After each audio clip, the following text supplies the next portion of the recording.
हम बुराइयों को क्यों नहीं छोड़ पा रहे, हम बुराइयों से क्यों नहीं बच पा रहे हैं? उसका एकमात्र कारण ये है कि हम भगवान की वाणी को सत्य मान करके अगर हम उनके संकेत पर चलने का अभ्यास कर लें तो हमारा जीवन धन्य हो सकता है। और इसलिए गोस्वामी जी दोहौली रामायण में भी, शास्त्र में ये कहते हैं कि जिस मैं और मेरेपन के आधार पर आप सब कुछ कर रहे हैं, आप पहले यह पता लगा लीजिए कि मैं कौन, कि मैं ये हूं तो मेरा कौन है। इसलिए दोहौली रामायण में कहते मोर मोर कह कह से नित तू कहू को निज नाम। अगर समझने वाला है, किसी ने तो कहा महाराज ये आपकी पहेली समझ में नहीं आ रही, हम तो जानते हम ये है, हमारा ये नाम है। वो समझने का देखो कि अगर तुम इसको समझ लोगे तो तुम्हारे सामने दो ही मार्ग, अगर समझ लो तो बोले मोर मोर कह कह तू कही को निज नाम कह चुप साधे, चुप हो जाओ, बोलो मत। परिचय, एक महात्मा से किसी ने पूछा महाराज आपका घर कहाँ है? उन्होंने कहा उसी को खोजने के लिए तो निकला हुआ हूं, ये कहाँ है? इसका अभिप्राय तो यही हुआ कि सही अर्थों में वो समझ कह चुप साधे सुन समझे। हमारा यही बात समझ में नहीं आ रही है तो कह तुलसी भजो राम, राम नाम का जप करो, राम का भजन करो, अपने आप समझ जाए।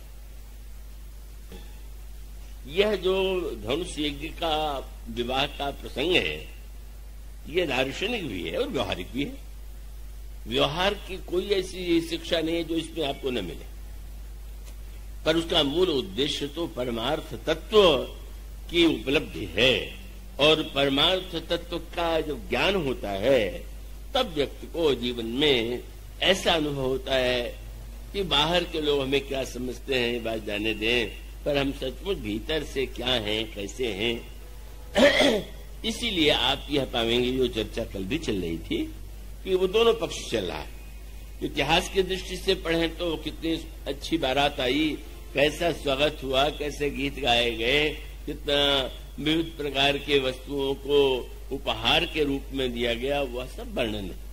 पर मूलतः जो है उस प्रसंग पर अगर आप ध्यान देंगे तो ये प्रसंग जो है समर्पण का प्रसंग है।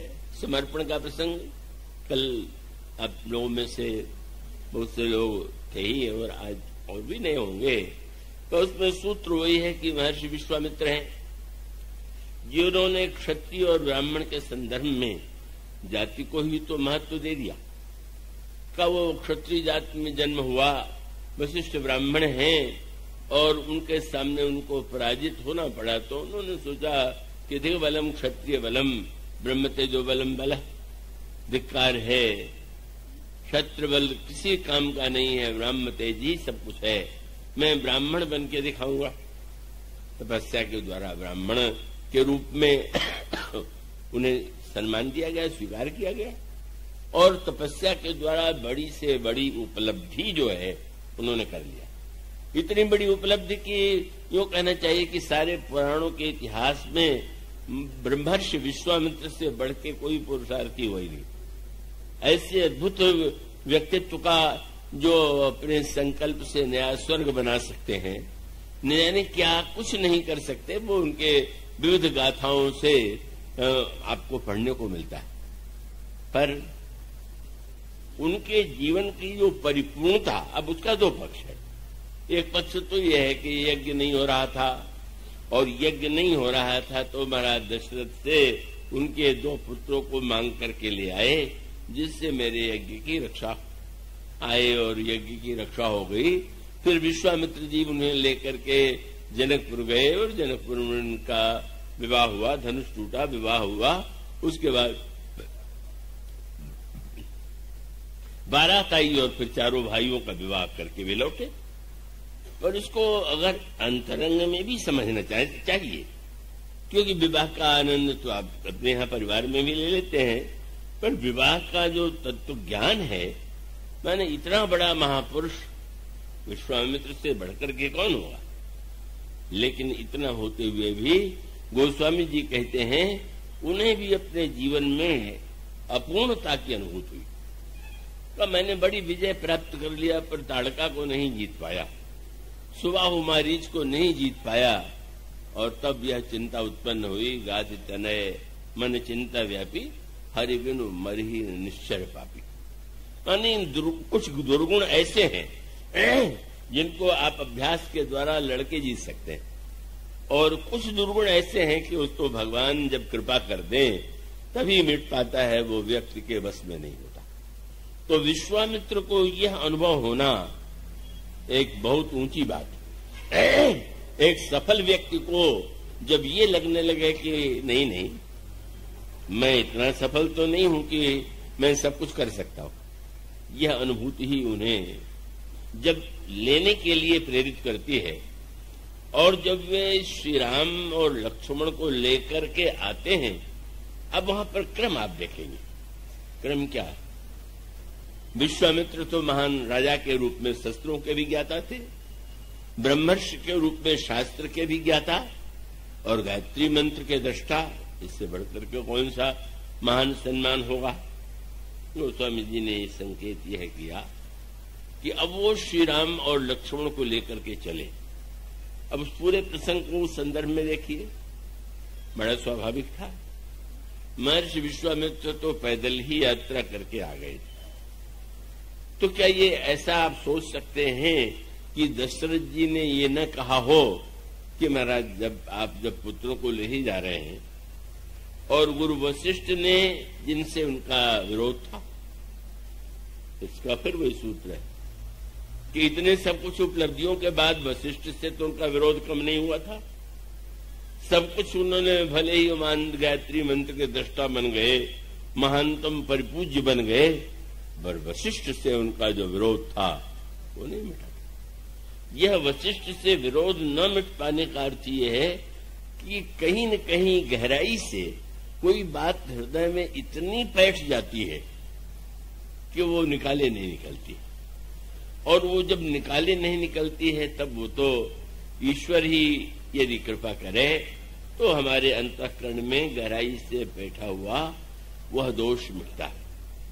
तो अब संकेत तो यही है कि झगड़ा भी इसीलिए हुआ था कि वशिष्ठ जी से उन्होंने राजा के रूप में कहा कि ये कामधेनु जो इतनी बड़ी विलक्षण गाय है कि सबकी कामनाएं पूर्ण कर सकती है, आप मुझे दे दीजिए। और आप तो यज्ञ करते हैं, आपको तो घी दूध घी यही चाहिए, और आपको तो कोई कामधेनु का कोई उपयोग नहीं है, मुझे दे दीजिए। नहीं, उन्होंने कामधेनु को लेकर के विवाद प्रारंभ हुआ, और विवाद समाप्त कहां हुआ? अब जब श्री राम और लक्ष्मण को मांगने आए तो श्री राम और लक्ष्मण तो विश्वामित्र जी के, वो गुरु वशिष्ठ की शिष्य हैं। ये राजकुल जो है वो तो वशिष्ठ जी का ही यजमान ये है, और आप जानते हैं कि विश्वामित्र जी इस कुल के लोगों को कष्ट भी कम नहीं देते रहे। हरिश्चंद्र के इतिहास में जो कुछ पढ़ने को मिलता है कि हरिश्चंद्र ने सत्य के लिए कितना त्याग किया, पर अगर इस स्थिति में परीक्षक हो जाए जैसे विश्वामित्र बने कि उनको बिकना पड़े और चांडाल के कर्म के रूप में उनको स्मशान में कर लेने की बात सोचें, पुत्र और पत्नी को भी इस प्रकार से ये विश्वामित्र जी महाराज की मनो वशिष्ठ के यजमान के प्रति भी वे सदैव नहीं है। इतने अच्छे महापुरुष पर ये कमी है, ये तो कमी कब पूरी होती है? अब फिर वही बात हो गई। पहले दिन कामधेनु मांगने आए थे, न देने पर सब कुछ हो गया। आज जब मांगने आए तो कह सकते थे कि आपको क्या अधिकार है, क्यों आप मेरे यजमान के पुत्रों को ले जाना चाहते? लेकिन नहीं, यही बात नहीं। जब दशरथ जी को ये लगा कि मेरे पुत्र कितने कोमल हैं और बिना विचारे विश्वामित्र जी मुझसे मांग कर रहे हैं, तो वशिष्ठ जी ने समझाया। कितनी अनोखी बात है। कामधेनु मांगा तो विवाद हो गया, और शब्द श्री राम को मांगा तो विवाद समाप्त हो गया। क्यों? कामधेनु तो झगड़े की जड़ है। सबके घर में एक एक कामधेनु अगर आ जाए, कहीं होगा नहीं पर कल्पना कीजिए, तो आप उस कामधेनु से क्या मांगेंगे तो आप ही समझ सकते हैं। हो सकता है कि आप ये मांग करें कि हमारे पड़ोसी की आंख फूट जाए, उसका सर्वनाश हो जाए। कामधेनु माने आपको अगर अपने स्वभाव में ही आपका बस आपका अधिकार नहीं है तो आप अपनी कामना से दूसरों को केवल अपने लिए सुख और दूसरों को दुख मांग सकते। पर झगड़ा कब मिटता है? बोले ईश्वर ही वो ऐसा है कि उसके मांगने में आप उसका दुरुपयोग नहीं कर सकते। ये नहीं कि ईश्वर तो जब करेगा तो सबका कल्याण ही करेगा। तो मैंने ईश्वर को मांगने में, अगर ईश्वर को कामधेनु है तो विरोध है, और अगर ईश्वर है, कितनी बढ़िया बात है। विश्वामित्र ऋषि है, आज ईश्वर को मांगने आए हैं और महाराज को अवश्य देना चाहिए।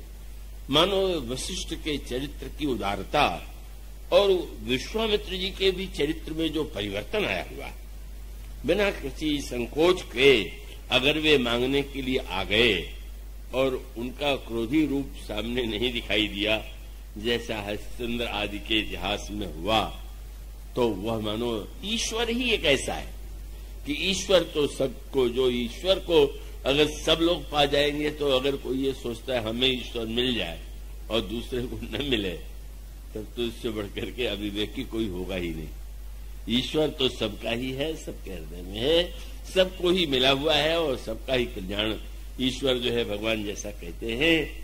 पूछा गया महाराज आप किस पर दया करते हैं? तो उन्होंने कहा सकल विश्व यह मम उपजाया, सब पर मोरी बराबर दाया। सब मेरे द्वारा ही जब उनका सृजन हुआ है, जन्म हुआ है, तो सब पर मेरी बराबर दया।